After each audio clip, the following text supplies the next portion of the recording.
எல்லோருக்கும் வணக்கம். கனடாவில் என்ன தான் பிரச்சனை நடக்குது என்னென்னு சொன்னால், நாளுக்கு நாள் எந்த மீடியாவை பார்த்தாலும் டூரிஸ்ட் விசாவை பற்றி பேசுகிறாங்க, ஒர்க் பர்மிட்டை பற்றி பேசுகிறாங்க, ஃபேமிலி ஸ்பான்சர் பற்றி பேசுகிறாங்க. கனடாவில் நாளுக்கு நாள் சட்டம் மாறிக்கொண்டே போகுது.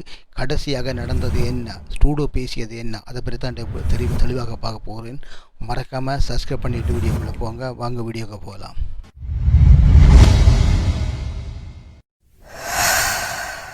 First time an immigration's levels plan that doesn't just talk about permanent residents but also talks about temporary residents, whether it's foreign workers or others. And we're making sure that the entire package makes as much sense as possible for the needs of Canadians and for the needs of our economy. கனடாவுக்குள்ளே இப்போ tourist visa, student visa, work permit எடுத்து சொல்ல நிறைய பேர் வேலை செய்து கொண்டிருக்காங்க. இந்த வேலை செய்கிறவர்கள் எல்லாம் அநேகமாக பார்க்க போனால் இந்தியன் ஸ்டூடெண்ட்ஸ் தான் கருதப்படுது. இந்தியன் ஸ்டூடெண்ட்ஸ் இந்தியாவிலேருந்து ஒர்க் பர்மிட்டுக்கு வந்தவங்கள்லாம் இப்போ வேலை பார்த்து கொண்டிருக்காங்க. அவங்களுக்கு இப்போ பெரிய பெரிய பிரச்சனையாக இருக்குது. கனடா கவர்மெண்ட் என்ன சொல்லியிருக்காங்கன்னு சொன்னால், இப்போ தங்களுக்கு இவங்களோட நெருக்கடியை சமாளிக்க முடியலைன்ற மாதிரியும், இங்கே வீட்டு வசதி, மருத்துவம் சம்பந்தமாக இங்கே பெரிய இருப்பதாகவும் சொல்லி, இப்போ தாங்கள் தற்காலிக வேலைவாய்ப்பு கொடுத்து, அதாவது தற்காலிக வேலைவாய்ப்புக்கு என்று சொல்லி ஆக்களை குறைந்த ஊதியத்தில், குறைந்த சம்பளத்தில் வேறு நாட்டிலேருந்து எடுத்து அவர்களை எக்ரிமெண்ட் படி, அதாவது 1 வருஷமோ 2 வருஷமோ என்று சொல்லி எடுத்து அந்த வேலைக்கு அவர்களை அமர்த்திக்கிட்டு அந்த கால முடியும் வரை அவர்களை திருப்பி நாட்டுக்கு அனுப்பிவிட்டோ இல்லை போட்டு திரும்பி வர மாதிரி தான் எடுக்க போகிறாங்கன்னு சொல்லி தான் இப்போ நியூஸ் வந்துட்டு இருக்குது. அது என்ன சொல்ல போனால், இங்கே கனடா பொறுத்தளவில் இப்போ வீட்டு வாடகைகளோ சரி, இல்லைன்னு சொன்னால் பொருளாதாரமோ சரி நிறைய குறைஞ்சிருக்கு. போன வாரம் 2 மாதத்துக்கு முன்னமே நீங்கள் பார்த்தீங்கன்னு சொன்னால் 6.1 வேலைவாய்ப்பு சதவீதம் வேலைவாய்ப்பு குறைஞ்சிருக்கு. அதுபோக 14 லட்சம் பேர் வேலைவாய்ப்பு இல்லாமல் அன்எம்ப்ளாய்மெண்ட்டில் இருக்காங்கன்னு சொல்லியிருக்காங்க கனடா பொறுத்தளவில். அந்த இதை வச்சு தான் இப்போ என்னென்னு சொன்னால் இப்போ டூடை பேசியிருக்காங்க. என்னென்னு சொன்னால் இதுதான் உண்மை. நாட்டில் நிலைமை இப்போ இருக்கிறவங்களுக்கு தெரியும் என்று சொன்னால், இங்கே நிறைய இந்தியன்ஸ் மட்டும் இல்லை, வேறு நாட்டில் இந்த பிலிப்பைன்ஸு, மெக்சிகோ, பிரேசில், பக்கத்தில் கியூபா, ஜமைக்கா, அங்கே இதெல்லாம் வந்துட்டுருக்காங்க. அவங்க வந்தவங்களெல்லாம் இங்கேயே பெர்மனன்ட் ரெசிடென்ட் எடுத்து தங்க வேணும்னு சொல்லி தான் எல்லாம் ஆசைப்பட்றாங்க, இல்லை அப்படின்னு செய்கிறாங்க. அதுபோக டூரிஸ்ட் விசாவில், விசிட்டர் விசாவில் வரவங்க என்ன செய்கிறாங்கன்னு சொன்னால், அப்படியே இங்கே அசைலம் அடிக்கிறாங்க, அகதியாக அந்தஸ்து கேட்டு இங்கேயே தங்கிடுறாங்க. அது இவங்க இப்போ அப்ளை பண்ணுறாங்க, அகதி அந்தஸ்து கொடுக்குறாங்க. இதால் அவங்களோட பின்னுக்கு கேஸ் அவங்களோட கேஸ் அக்செப்ட் பண்ணுவாங்களா இல்லையா என்று அதை பற்றி பிறகு தான் பார்க்க முடியும். என்று சொன்னால் ஒவ்வொரு கேஸை பொறுத்து தான் அந்த கேஸுக்கு அக்செப்ட் பண்ணுவாங்களா இல்லையான்ட்டு அவங்களாம் முடிவெடுக்கணும். அநேகமாக இப்போ ஸ்ரீலங்கா பொறுத்தளவில் ஸ்ரீலங்காவில் நாட்டில் பிரச்சனை நடக்கும் போதுன்னு சொன்னால் கேஸை பொதுவாக ஏற்றுக்கொள்வாங்க. என்ன சொன்னால், நீங்கள் நாட்டில் இருக்கலாது, அந்த நாட்டில் எனக்கு உயிர் ஆபத்து இருக்குது, அந்த நாட்டில் எனக்கு பாதுகாப்பு இல்லைன்னு சொல்லி அரசியல் தஞ்சம் இங்கே கேட்டு நீங்கள் தஞ்சம் அடையலாம்.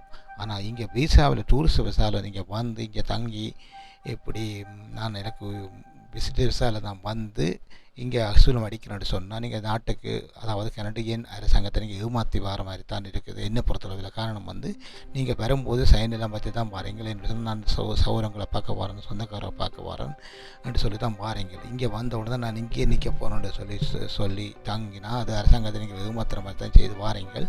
அது அவர்களுக்கு தெரியாமல் இல்லை, கட்டாயம் தெரிஞ்சிருக்கும். என்று சொன்னால், இங்கே அரசாங்கத்தில் இருப்பவர்கள் படிக்காமலோ படிப்பறிவு இல்லாமலோ இல்லை, அவர்களுக்கு தெரியும் அவர்களுக்கு நீங்கள் இப்படி தான் செய்து வாரீங்கன்ட்டு. ஆனால் கேஸுண்டு போய்க்கல அது உங்களுக்கு வர ஆஃபீஸரை பொறுத்து உங்களுடைய ஜட்ஜ், அதாவது உங்களுடைய அசூலம் கேஸ் நடக்கும்போது இமிக்ரேஷன் லோயர் மற்றும் உங்களோட லோயரும் வருவாங்க. அது போக ஜட்ஜும் வருவாங்க. அப்படி வரும்போது அவங்க சொல்லுவாங்க, உங்களோட கேஸு ஏற்றுக்கொள்ளலாமா ஏற்றுக்கொள்ள முடியாதான்ட்டு அதை பற்றி அவங்கள அப்புறம் தான் சொல்லுவாங்க. ஓகே, இருந்தாலும் என் கண் பார்வையில் வருவது இப்போ என்று சொன்னால், அந்த காலம் ஒரு 10 வருடத்துக்கு முன்னம் நாட்டில் பிரச்சனை நடந்தது, 15 வருடத்துக்கு முன்னம் பிரச்சனை நடந்தது, நாட்டில் இருக்கையில் உயிர் ஆபத்துன்னு சொல்லி இங்கே தஞ்சம் அடைவார்களுக்குன்னு சொன்னால் உடனே கிடைச்சிடும் கேஸ். அப்போல்லாம் ஒரு 5 நிமிஷம் 6 நிமிஷம் தான் இன்டர்வியூ நடக்கும். இன்குவரி முடிஞ்ச உடனே கேஸை பற்றி சொல்லிவிடுவாங்க. ஓகே, இந்த கேஸை அக்செப்ட் பண்ணியாச்சு, நீ இருக்கலாம் இல்லை என்று சொல்லி அப்பீல் பண்ணலாம்னு சொல்லுவாங்க. ஆனால் இதை பற்றி எனக்கு இப்போ தெளிவாக சொல்ல முடியாது. என்று சொன்னால் ஒவ்வொரு கேஸை பொறுத்து தான் அந்த அசூல் கிடைக்குமா கிடைக்காதான்னு சொல்லி அதை பற்றி யோசிக்கலாம். அதே போல் தான் இந்திய மாணவர்கள் இங்கே வந்து என்ன செய்கிறாங்கன்னு சொன்னால் இங்கே வந்து குறைஞ்ச ஊதியத்தில் வேலை செய்கிறாங்க. அதாவது இந்திய மாணவர்கள் படிக்காண்டு வந்து முதல்ல ஒரு 20 மணி நேரம் தான் படிக்கலாம் இங்கே. ஆனால் இவங்க என்ன செய்கிறாங்கன்னு சொன்னால் படித்து கொண்டு கையில் காசுக்கு வேலைன்னு சொல்லி அதை வந்து கையில் காசுக்கு வேலை செய்கிறது பிரச்சனை இல்லை, செய்யலாம், அது இல்லீகல். அதாவது அந்த வேலை செய்கிற இடத்துல வந்து ஏதாவது ஆக்சிடென்ட் பட்டாலோ இல்லைன்னு சொன்னால் ஏதாவது பிரச்சனை பண்ணினாலோ இவர்களால் கிளைம் பண்ண முடியாது. அந்த நாட்டு போலீஸையோ இல்லைன்னு சொன்னால் சட்டத்துக்கு முன்னே அந்த முதலாளியை கொண்டு நிறுத்தவும் முடியாது. இந்த இவர் வந்து சட்டத்துக்கு புறம் பார்த்தா வேலை செய்கிறார். அதே இடத்துல அந்த அப்படி ஒரு கேஸ் நடந்துன்னு சொன்னால் அது வேலை கொடுத்த முதலாளிக்கும் அதை பாதிப்பு நடந்தால் சட்டத்துக்கு புறம்பாக இவர் வேலைக்கு மத்தியது. அது ஒரு பக்கம் இருக்குது. ஆனால் இப்போ என்ன செய்கிறாங்கன்னு சொன்னால் குறைஞ்ச ஊதியத்தை கொடுத்து இப்போ இந்தியாவிலேருந்து வந்த மாணவர்கள் எல்லாம் ஸ்டூடெண்ட்ஸ் எல்லாம் என்ன செய்கிறாங்கன்னு சொன்னால் குறைஞ்ச ஊதியம் கொடுத்து வேலைக்கு வச்சுருக்காங்க. ஒரு சில முதலாளி மாதிரி என்ன சொன்னால் அவங்களுக்கு லாபத்தை, எந்த ஒரு முதலாளியும் வந்து தங்களுக்கு லாபத்தை தான் பார்ப்பாங்க. தங்களுக்கு எங்கே குறைந்த ஊதியத்தில் வந்து ஆக்கள் வேலை பார்க்குறாங்களோ அவங்கள வேலைக்கு மாற்றலாம்ட்டு. அதே மாதிரி நிறைய பேர் வந்து குறைஞ்ச ஊதியத்தில் வந்து வேலை பார்க்குறாங்க. அது வந்து சுரண்டல்னு சொல்லலாம். சுரண்டி கொண்டே இருக்கிறாங்க. என்னென்னு சொன்னால் இவங்க இப்போ கனடாவில் இருக்கிறவங்க வந்து கனகாலமாக இருக்கிறவங்க வந்து குறைந்த ஊதியத்துக்கு வேலை செய்ய மாட்டாங்க. காரணம் வந்து இங்கே அடிப்படை சம்பளம் இப்போ ஒரு 1 ஹவருக்கு ஸ்டார்டிங்கிலே மினிமம் 1730 பே பண்ணணும் ஹவர்ஸுக்கு. இது வந்து மினிமம் கொடுக்க சட்டம், அரசாங்கத்தின் சட்டமே. அதுக்கு குறைய கொடுத்தால் சட்டப்படி நடவடிக்கை எடுக்கலாம். இல்லைன்னு சொன்னால் மினிஸ்ட்ரி ஆஃப் லேபருக்கு போய் நீங்கள் கம்ப்ளைண்ட் பண்ணலாம். அப்படி சட்டம் இருக்குது. சட்டத்தை மீறி யாராவது செய்தால் அது சண்டை பிடிக்கலாம். இல்லைன்னு சொன்னால் நீங்கள் அவரை கோர்ட்டுக்கு இழுக்கலாம். அப்படி ஒரு நிலைமை இருக்கும்போது இவங்க வந்து என்ன செய்கிறாங்கன்னு சொன்னால் இப்படியான இந்தியா தொழிலாளர்கள் விசிட்டர்ஸ் விசாவில் வாரவங்கள் மற்றது கேஸ் நடக்கிற அப்படி ஒரு சில சாய்ஸ் பண்ணி அவங்க வேலைக்கு மாற்றி வேலை மாடி கொண்டிருக்கிறாங்க. ஒரு வகையால் சுரண்டி கொண்டிருக்கிறாங்க. இது சட்டத்துக்கு புறம்பானது.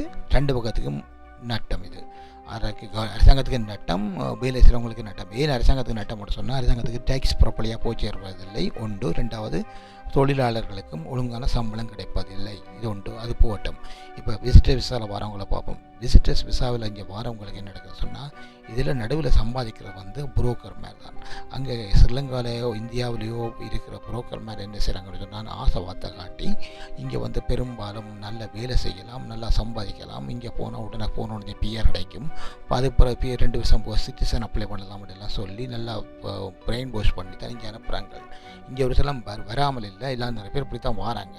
விஷயம் என்னென்று சொன்னால் இங்கே வந்த உடனே அவர்களுக்கு வீட்டு பிரச்சனை இருக்குது. ஒரு ஃபேமிலி ஒரு ஆளை கூப்பிடுன்னு சொன்னால் அந்த வீட்டில் ஃபேமிலி இங்கே வந்து வரையோ 5 வீடு ஊர் மாதிரியோ 5 அறை கொண்ட வீடோ 10 அறை கொண்ட வீடோ எல்லாம் இல்லை. இங்கே வந்து இப்போ அநேகமாக 2 பெட்ரூம் 3 பெட்ரூம் தான். மேக்ஸிமம் 3 பெட்ரூம் மேலே வீடு அநேகமாக இருக்காது. இப்போ அவங்கள குடும்பம் இருக்கும். அதோட வேலையும் கூப்பிட்டு இங்கே ஒரு வீட்டில் வச்சு பார்க்கும்போதும் இவர்களுக்கு ரொம்ப கஷ்டமாக இருக்கும். 1 மாதம் 3 மாதம் ஓகே. அதுக்கு 3 மாத பிறகு இவருக்கு சாப்பாடுலேருந்து மருத்துவ செலவிலேருந்து எல்லாம் வந்து ஒருவரால் இங்கே வந்து பார்க்குறது ரொம்ப கஷ்டம். என்னென்னு சொன்னால் அது இங்கே இருந்தால் தான் ரொம்ப தெரியும். அது எல்லாம் இவருக்கு தெரியாமல் இருக்கும். என்ன ஒரு பிரச்சனை சொன்னால் இதுக்கு புரோக்கர் மாதிரி என்ன சொன்னால் அவங்களுக்குரிய அவங்களுக்குள்ள கமிஷனை பண்ணிக்கொண்டு அங்கேயும் பண்ணிக்கொண்டு இங்கே வந்த உடனே சரி ஓகே இவருக்கு 6 மாதம் 10 வருஷத்துக்கு மல்டிபிள் விசா கொடுக்குறாங்கன்னு சொன்னால் அந்த விசாவை வந்து இவர்கள் என்ன செய்கிறாங்கன்னு சொன்னால் விசா முடிஞ்சு 6 மாதத்துக்கு முன்னே வெளிக்கிட்டு வெளியில் போட்டு திரும்பி வரணும். அதாவது 10 வருஷத்துக்கு நீங்கள் எத்தனை முறையும் கனடாக்கு வந்து போகலாம். ஆனால் 6 மாதத்துக்கு ஒரு முறை வெளியில் போட்டு வரணும். நாட்டை விட்டு வெளியில் போய் வரணும்.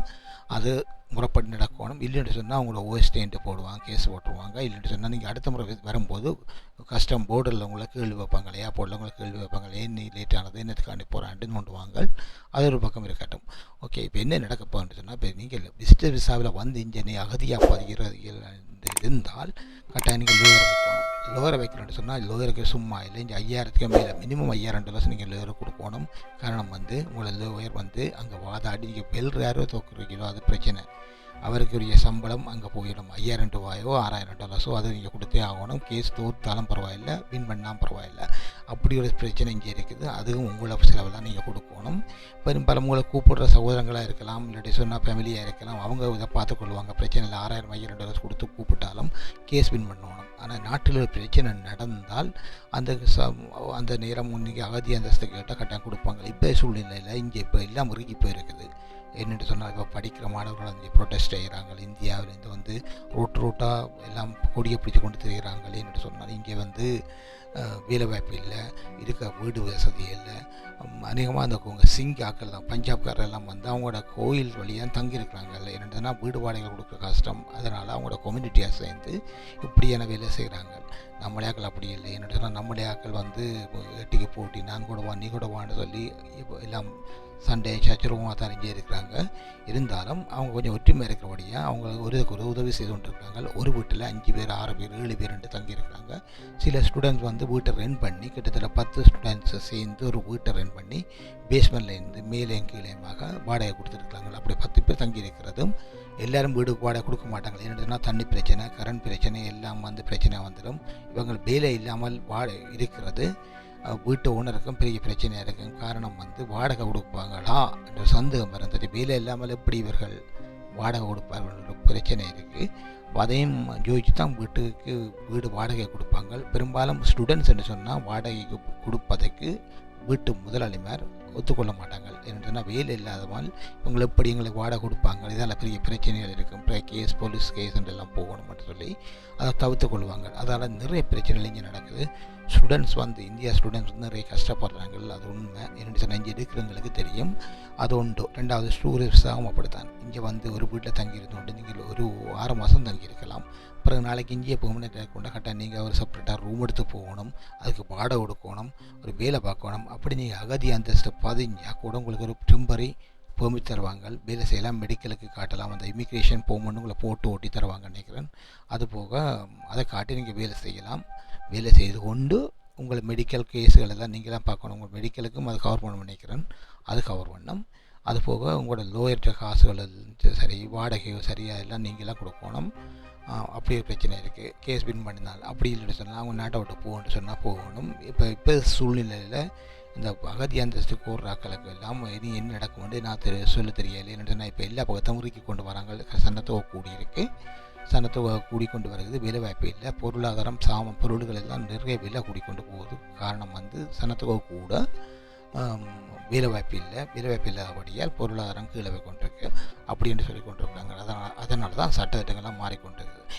இன்னொரு பிரச்சனை, இங்கே வாரவங்க எல்லாம் வயசு போனவங்க முந்தைய ஒரு 10-15 வயதுக்கு போனவெல்லாம் வயசு போனாக்கள் வந்தால் அவங்களுக்கு 65 வயசு தாண்டின உடனே பென்ஷன் கொடுப்பாங்க. கனடாவில் சொல்லுவாங்க சீனியர் பென்ஷன் என்று சொல்லுவாங்க. அது அவங்களுக்கு கிடைக்கும். ஆனால் இப்போ எல்லாம் அப்படி இல்லை. நீங்கள் ஸ்பான்சர் பண்ணி கூட அம்மாவையோ அப்பாவையோ கூப்பிடா கூட உங்களோட ரெஸ்பான்சிபிள், நீங்களே அவங்கள பார்க்கணும். அவங்களுக்கு உரிய செலவுகள் எல்லாம் உங்களை பொறுப்பு தான். வரும்போது நீங்கள் இப்போ சூப்பர் விசாவில் வந்தால் கூட நீங்கள் இன்சூரன்ஸ் பண்ணி தான் அவங்கள கூப்பிட முடியும். ஏன்னு சொன்னால் அவர்களுக்கு என்ன வருத்தம் வந்தாலோ சரி, என்ன பிரச்சனை வந்தாலோ அதுக்கு இன்சூரன்ஸ் பாலிசியை காட்டி தான் நீங்கள் கிளைம் பண்ண முடியும். கனடா கவர்மெண்ட் ஒரு உதவியும் செய்யாது. ஆனால் இங்கே உள்ள சிட்டிசனுக்கு வந்து இங்கே இருக்கிறவங்களுக்கு அப்படி இல்லை. 65 வயசு வந்தால் அவங்க இப்போ சீனியர் பென்ஷனுக்கு போகலாம், பென்ஷன் கிடைக்கும். இல்லாட்டி சமூக சோஷியல் காசு எல்லாம் கிடைப்பாங்க. அது டிசபிலிட்டி பெனிஃபிட் அப்ளை பண்ணலாம். ஏதாவது வேலை உடம்பு சொன்னால் டாக்டர் லெட்டர் கொடுத்தா கூட அவங்க டிசபிலிட்டி பெனிஃபிட்டுக்கு அப்ளை பண்ணலாம். அப்படி இல்லைன்னு சொன்னால் அன்எம்ப்ளாய்மெண்ட்டுக்கு போகலாம். வேலை இல்லைன்னு சொன்னால் அன்எம்ப்ளாய்மெண்ட்டுக்கு போகலாம். அதுவும் இல்லைன்னு சொன்னால் வீடு சொத்து பத்துகள் இல்லைன்னு சொன்னால் வெல்ஃபேர் சோஷியல் காசு இருக்கலாம். அப்படியான சில சிஸ்டங்கள் இங்கே இருக்குது. அது போக சின்ன பிள்ளைகளாக இருந்தால் அவங்களுக்கு ஷேல் பெனிஃபிட் கொடுப்பாங்க. நம்மளாக வேலை அதாவது இன்கம்மை பொறுத்து, இப்போ ஓவர் இன்கம்னு சொன்னால் கொஞ்சம் குறையும், அண்டர் இன்கம்னு சொன்னால் அதாவது லோ இன்கம்னு சொன்னால் அது பிள்ளைகளுக்கு கொஞ்சம் காசு கூட வேறு. கிட்டத்தட்ட ஒரு பிள்ளைக்கு வந்து $600 கொடுப்பாங்க நினைக்கிறேன் மேக்ஸிமம். இப்போது மந்த்துக்கு ஒரு $600 கொடுப்பாங்க ஒரு பிள்ளைன்னு சொன்னால். அண்டர் 18 உள்ள என்று சொன்னால், அதாவது 18 இயர்ஸ்க்கு உள்ள 18 பிறகு வேலை செய்யலாமட்டபடியாக அந்த காசை நிப்பாட்டிடுவாங்க. அதுக்கு பிறகு பிறந்த வயசில் இருந்து 18 வயது மட்டும் அதை கொடுப்பாங்களா. அது ஒரு பக்கம் இருக்கட்டும். ஓகே, இப்போ இதுதான் பிரச்சனை. இப்போ இன்றைய சூழ்நிலையில் கனடா பொறுத்தளவில் இப்போ சரியான பேசப்படும் செய்தி வந்து இந்தியா ஸ்டூடெண்ட்ஸ் அந்த 70,000 பேரை ரிட்டன் பண்ண போகிறாங்கன்றதெல்லாம் சொல்லி கொண்டிருக்காங்க. அது நாளுக்கு நாள் சட்டம் மாறிக்கொண்டே இருக்குது. அப்போ இது நாளைக்கு இதில் இருக்கலாம்னு சொல்லுவாங்க. இதை பற்றி திடமாக சொல்ல முடியாது. இப்போ பல்கலைக்கழகத்தால் அதாவது யூனிவர்சிட்டியால் சில மாணவர்களுக்கு குறைஞ்ச கிரெடிட் உள்ளாக்களை வந்து அந்த யூனிவர்சிட்டி ஏற்க மறுக்குது. என்னென்னு சொன்னால் இவர்கள் வந்து கோர்ஸ் கிரெடிட் காணாது, என்னை திருப்பி கொஞ்சம் படிக்க இயலாது அப்படின்னு சொல்கிறாங்க. சில பேர் வந்து இங்கே வேலை செய்ய இயலாதுன்றது, என்ன பிஆர் இல்லாமல் ஒர்க் பெர்மிட் இல்லாமல் ஒர்க் பெர்மிட் வந்து குறிப்பிட்ட டேட்டுக்கு நீங்கள் 1 வருஷமோ 2 வருஷத்துக்கு முதல் நீங்கள் ரினியூ பண்ணணும். ரினியூ பண்ணாமல் ரினியூ பண்ண அப்ளை பண்ண கூட அதை ரிஜெக்ட் பண்ணுற மாதிரியும் சொல்கிறாங்க. என்னோட சொன்னால் அது நீதி இவர்களுக்கு ஒர்க் பண்ணிட்டு முடிஞ்சது, நீ நாட்டுக்கு விட்டு போகலாம்னு கூட சொல்லியிருக்காங்க. அதுபோல் இப்படி பல பிரச்சனை நடந்துகிட்டு இருக்குது. தயவுசெய்து யாராவது கனடா வாரதாக இருந்தால் இதை பாருங்கள், இந்த வீடியோ பார்த்துட்டு தெளிவாக சொல்லுங்கள். இங்கே கனடாவில் வந்து வேலை செய்யலாம் இல்லைன்னு சொல்லலை, வேலை செய்யலாம், என்ன வேலையும் செய்யலாம்ன்ட்டு வரணும். இங்கே அநேகமாக வந்து carpenter, nursing, doctor, computer science, computer ஐடியில் உள்ளவங்க, அதுபோக அக்கௌண்டிங், அப்படி கொஞ்சம் பெரிய துறையில் கார்பெண்டர் எல்லாம் வேலைக்கு, அதாவது தச்சு வேலை தெரிஞ்சவங்களெல்லாம் வந்து இங்கே வேலை செய்யலாம். அதை வந்து உங்கள் மாதிரி ஊரில் சும்மா செய்து போட்டு வந்து இங்கே செய்யலாம். இங்கே வந்து படிக்கணும், இங்கே டிப்ளமா ஆட்டணும், அதாவது சர்டிஃபிகேட் எடுத்து கொடுக்கணும், கொடுத்தா தான் அதை அக்செப்ட் பண்ணுவாங்க. அது போக நீங்கள் உங்கள் ஊரில் படிச்சுட்டு இங்கே வந்து நீங்கள் உடனே வந்து அந்த சர்டிஃபிகேட் காட்ட வேலை செய்யலாது. ரெண்டா படித்த அந்த துறையில் ஒரு 3 வரையும் 2 வரையும் படித்து அவங்க இங்கே காட்டணும், ப்ரூவ் காட்டணும். அப்படி கணக்கு சிஸ்டம் இருக்குது. எப்படி இருந்தாலும் கனடா அரசாங்கம் வந்து காசை மேக் பண்ணுறது தான் பார்ப்பாங்க ஒழிய இங்கே உங்களுக்கு என்ற ஒரு சலுகை இல்லை. சரி, ஓகே, இந்த வீடியோ இதோட முடிச்சுக்கொள்கிறேன். இதை பற்றி நீங்கள் என்ன நினைக்கிறீங்கன்றதில் கருத்தை கொமெண்டில் போடுங்க. இது எனக்கு தெரிஞ்ச விவரங்களை தான் உங்களோட ஷேர் பண்ணுறேன். இது வந்து பெருசாக சொல்கிறதுக்கு பெருசாக ஒன்றுமே இல்லை. இந்த மீடியாவும் இதை பற்றி பேசிக்கொண்டே இருக்குது. நிறைய தமிழ் யூடியூபர்ஸ் வந்து இதை பற்றி பேசுகிறாங்க. இப்போ என்ன முடிஞ்ச நான் சொல்லி கொண்டு இருக்கிறேன். யாராவது கனடா வாரதாக இருந்தால், விசிட்டர் விசாவில் வாரதாக இருந்தால் திறமாக விசாரிச்சு போடுவாங்க. நீங்கள் 2 பக்கம் செலவு செய்ய போகிறீங்களா, ஒன்று அங்கே உள்ள ஏஜென்சிக்கு கொடுக்க போகிறீங்க ஸ்ரீலங்காவில், அடுத்தது இங்கே உள்ள ஒரு லோயருக்கும் கொடுக்கணும் காசு. 2 யோசிங்க. மற்ற இங்கே தங்குமோட பிரச்சனை, மெடிக்கல் பிரச்சனை, உங்களுக்கு அத்தியாவசிய செலவுகளுக்கு தேவையான காசுவோ சரி, மற்ற உடுப்புகளோ சரி, வேறு செலவுகளுக்கும் நீங்களாம் பொறுப்பாக இருக்கணும். வீட்டுக்கு சொந்தக்காரங்க பொறுப்பாக இருக்கணும். எல்லாத்தையும் யோசிச்சு போட்டு வாரண்டவாங்க. இனி வாரதுக்கு சான்று இருக்கான்னு நினைக்கிறேன் சொன்னால் எல்லா பக்கம் ஒதுக்கிட்டாங்க. இப்போ நான் பேசுகிற வந்து இன்றைக்கு வந்து ஆல்மோஸ்ட் ஆகஸ்ட் முடிக்குது, 30ஆம் தேதி.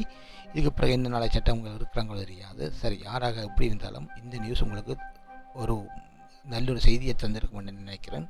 இதோட இந்த வீடியோ முடிச்சுக்கொள்கிறேன். இதே போல் மற்றொரு வீடியோவில் சந்திப்போம்.